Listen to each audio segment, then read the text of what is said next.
আসসালামু আলাইকুম। নূরস কিচেনে সবাইকে ওয়েলকাম। আজকে আমি বানাবো খুব সহজ পদ্ধতিতে কলকাতা স্পেশাল চিকেন দম বিরিয়ানি।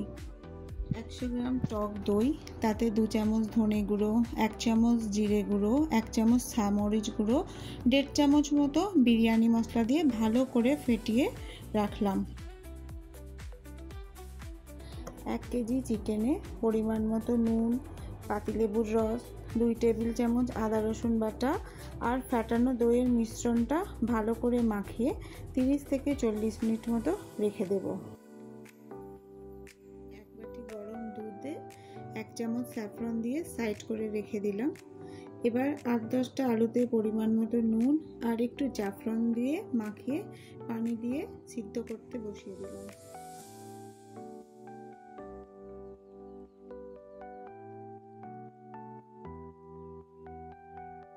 হয়ে গেছে কি এইভাবে একটা টুথপিক দিয়ে আমি চেক করে নিলাম। সিদ্ধ আলুগুলো এবার গরম ছাঁকা তেলে লাল লাল করে ভেজে তুলে নিলাম। পানিতে আন্দাজ মতো নুন, এলাচ, লবঙ্গ, দারুচিনি, 2টো স্টার এনিস দিয়ে দিলাম।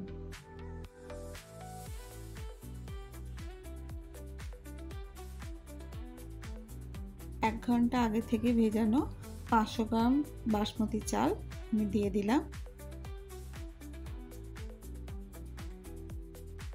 চালটা 80% সিদ্ধ হয়ে গেলে তুলে নেব। এবার 50 গ্রাম তেল ও 50 গ্রাম ঘি ভালো করে গরম করে ম্যারিনেট করা চিকেনগুলো এক এক করে ছেড়ে 4-5 মিনিট একটু ভাজা ভাজা মতো করে নিলাম।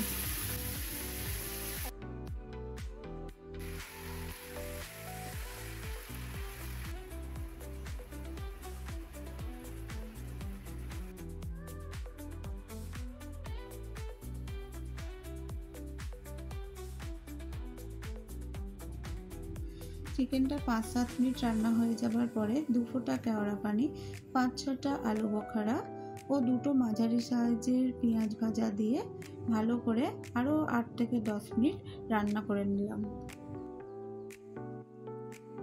বিরিয়ানি করার পাত্রে প্রথমে কিছুটা চাল, চিকেন রান্নাটা, ভাজা আলুগুলো দিয়ে তার উপরে ভাজা পেঁয়াজ, একটু ধনেপাতা ও বিরিয়ানি মশলা একটু ছড়িয়ে বাকি ভাতটা তার উপরে দিয়ে দিলাম।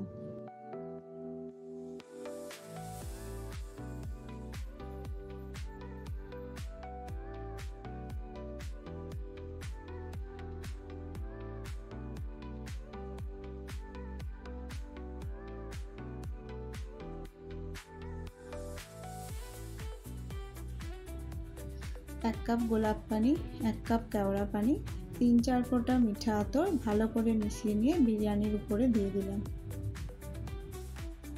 1 গ্লাস দুধ বিরিয়ানির উপরে দিয়ে দিলাম।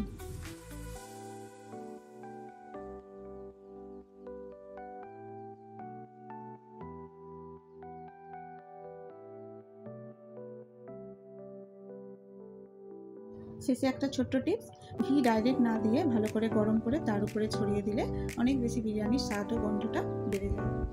লো আঁচে গ্যাসের ওপর একটা তাওয়া বসিয়ে বিরিয়ানির পাত্রটাকে মিনিমাম 45 মিনিট দমে রাখতে হবে।